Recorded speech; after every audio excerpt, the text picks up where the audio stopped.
തൊഴിലുറപ്പ് തൊഴിലാളികളെ നമസ്കാരം. എല്ലാവരും സുഖമായിട്ടിരിക്കുന്നു എന്ന് കരുതുന്നു. ഞാനിന്ന് വന്നത് ഒരു പ്രധാനപ്പെട്ട വിഷയം നിങ്ങളുമായിട്ട് പങ്കുവെക്കാൻ വേണ്ടിയിട്ടാണ്. അതായത് നമ്മൾ ഈ വർഷത്തെ ഏകദേശ ജോലികളൊക്കെ പൂർത്തിയായി എന്ന് തന്നെ പറയാം. ഇനി കുറച്ച് പേർക്ക് 100 പണിയാവാൻ ബാക്കിയുള്ള ആൾക്കാരുണ്ടാവും. അവർക്ക് 100 പണി ആയിക്കൊണ്ടിരിക്കുകയാണിപ്പോൾ. അപ്പോൾ എന്തായാലും ഈ മാസം അവസാനമാകുമ്പോഴേക്ക് പരമാവധി ആൾക്കാർക്ക് 100 പണിയാവും എന്ന് നമുക്ക് പ്രത്യാശിക്കാം. അപ്പോൾ നമുക്കിനി അടുത്ത വർഷത്തേക്കുള്ള ജോലികളാണ് കണ്ടെത്തേണ്ടത്.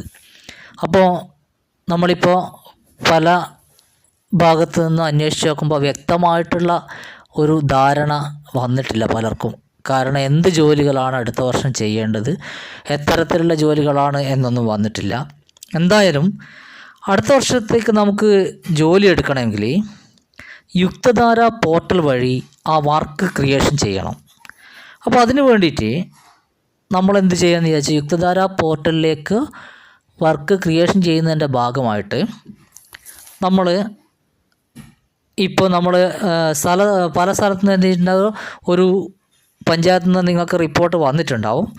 അതായത് ഇതിൽ വർക്ക് എടുക്കുന്ന സ്ഥലത്തിൻ്റെ ഒരു ഫോട്ടോ അടുത്ത വർഷത്തെ, അതായത് വർക്ക് എടുക്കുന്ന സ്ഥലം എന്ന് ഉദ്ദേശിക്കുന്നത് നമുക്ക് ഏകദേശം ഒരു ഇതിൻ്റെ ലാറ്റിറ്റ്യൂഡും ലോഞ്ചിറ്റ്യൂഡും, അതായത് അക്ഷാംശ രേഖാംശം കിട്ടുന്ന രീതിയിൽ നമുക്കൊരു GPS ക്യാമറ തന്നിട്ടുണ്ട്. ആ GPS ക്യാമറയുടെ ഒരു ലിങ്ക് അയച്ചു തന്നിട്ടുണ്ട്. ആ ലിങ്കിലാണ് നമ്മൾ ഫോട്ടോ എടുക്കേണ്ടത്. അതുവഴിയാണ് ഫോട്ടോ എടുക്കേണ്ടത്. ആ ഫോട്ടോ എന്ത് ചെയ്യുമെന്ന് വെച്ചാൽ, നമ്മൾ ചെയ്യുന്ന വർക്കിൻ്റെ, നമ്മളൊരു പ്രദേശത്താണെങ്കിൽ ആ പ്രദേശത്തിൻ്റെ കുറേ ഏരിയയിലുള്ളൊരു വർക്കായിരിക്കും നമുക്ക് കിട്ടുക. അതിൻ്റെയൊക്കെ ഏകദേശം സെൻറ്ററിലായിട്ട് കിട്ടുന്ന ഒരു പ്രദേശം ഉണ്ടാവുമല്ലോ. നമ്മളിപ്പോൾ ചുറ്റും എടുക്കുന്ന ഓരോ പ്രദേശത്തുള്ള പണികളായിരിക്കും നമ്മൾ ഇതുവരെ ചെയ്തു വന്നിട്ടുള്ളത്.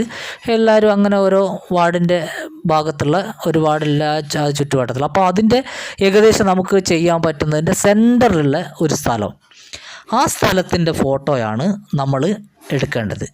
ആ സ്ഥലത്തിൻ്റെ ഫോട്ടോ GPS ക്യാമറ ഉപയോഗിച്ചിട്ട്, നമുക്ക് തന്നിരിക്കുന്ന ലിങ്ക് ഉപയോഗിച്ചിട്ട്, ആ GPS ക്യാമറയുടെ ലിങ്ക് ഉപയോഗിച്ചിട്ട് നമ്മൾ അത് ഇൻസ്റ്റാൾ ചെയ്യുക. അതിനുശേഷം എന്ത് വെച്ചാൽ, പല ആൾക്കാരും കഴിഞ്ഞ വർഷം എല്ലാ വർഷങ്ങളും ചെയ്യുന്നതുകൊണ്ട് അത് എല്ലാവരുടെ ഫോണിലുണ്ടാവും. ഇല്ലാത്ത ആൾക്കാർ എന്ത് ചെയ്യുക വെച്ചാൽ, ആ GPS ക്യാമറയുടെ ലിങ്ക് വാങ്ങുക, എന്നിട്ട് അത് ഓപ്പൺ ചെയ്തിട്ട് ഇൻസ്റ്റാൾ ചെയ്ത് ഓപ്പൺ ചെയ്തിട്ട് അതിലാണ് നമ്മൾ ഈ പറമ്പിൻ്റെ ഫോട്ടോ എടുക്കേണ്ടത്. അപ്പോൾ ഈ പറമ്പിൻ്റെ ഫോട്ടോ എടുത്തിട്ട് നമ്മൾ പഞ്ചായത്തിലേക്ക് അയച്ചു കൊടുത്താൽ മാത്രമേ നമുക്ക് അടുത്ത വർഷത്തേക്കുള്ള ജോലി യുക്തധാര പോർട്ടലിലേക്ക് അതിൻ്റെ വർക്കുകൾ ക്രിയേഷൻ ചെയ്യാൻ പറ്റൂ. അപ്പോൾ അതുകൊണ്ട് എന്ത് ചെയ്യുക, അത് എല്ലാവരും ഒന്ന് ശ്രദ്ധിക്കുക. അപ്പോൾ ഇപ്പോൾ പല പഞ്ചായത്തുകളിലും നിങ്ങൾക്ക് വന്നിട്ടുണ്ടാവാം. എന്തായാലും വരാത്ത ആൾക്കാർ എന്ത് ചെയ്യുക, ഒന്ന് നോക്കുക. കാരണം ഇനി കുറഞ്ഞ ദിവസങ്ങൾ മാത്രമേ ഉള്ളൂ. നമ്മൾ MGMNREGA നിന്നും മാറിയിട്ട് VBG റാംജിയിലേക്ക് കടക്കുന്ന ഒരു സമയമാണ്. അപ്പോൾ അതിന് ഏതാനും ദിവസങ്ങൾ മാത്രമേ ബാക്കിയുള്ളൂ. ഇനി നമ്മുടെ പ്രൊജക്റ്റും കാര്യങ്ങളൊക്കെ മാറി വരുന്നുണ്ട്. എന്തായാലും ശരി, നമ്മൾ ഇങ്ങനെ ഒന്ന് ചെയ്തു വെക്കണം. അതായത് നമ്മുടെ ഈ സെൻറ്ററിലുള്ള ഒരു പറമ്പിൻ്റെ ഫോട്ടോ എടുക്കുന്ന അത് അയച്ചു കൊടുക്കുക. അതിൻ്റെ ഒപ്പം തന്നെ എന്താ വേണ്ടതെന്ന് ചോദിച്ചാൽ, ഈ വാർഡിൻ്റെ പേര്, നമ്മുടെ വാർഡ് ഏതാണോ വാർഡ് എന്നുള്ളത് കൊടുക്കുക. പിന്നെ പറമ്പിൻ്റെ സർവേ നമ്പർ, അത് രണ്ടും ഫോട്ടോയും കൂടിയാണ് വേണ്ടത്. അപ്പോൾ നമ്മുടെ മേറ്റിൻ്റെ പേര് അയച്ചു കൊടുക്കുക. അപ്പോൾ ഇത് മേറ്റുമാർ ചെയ്യേണ്ട കാര്യമാണ് പറയുന്നത്, എല്ലാ തൊഴിലാളികളും ചെയ്യേണ്ട കാര്യം എന്നല്ല, നമ്മളെ വർക്കിൽ ഒരാളാണ് ഇത് ചെയ്യേണ്ടത്. അപ്പോൾ ഇത് കഴിഞ്ഞ വർഷത്തിൽ നിന്നൊക്കെ വിഭിന്നമായിട്ട് നമ്മൾ സാധാരണ യുക്തധാര പോർട്ടലിൽ നിന്ന് നമ്മൾ പ്രാധാന്യം കൊടുക്കാറില്ലെങ്കിലും ഇപ്രാവശ്യമൊക്കെ യുക്തധാര പോർട്ടലിന് നല്ല പ്രാധാന്യമുണ്ട്.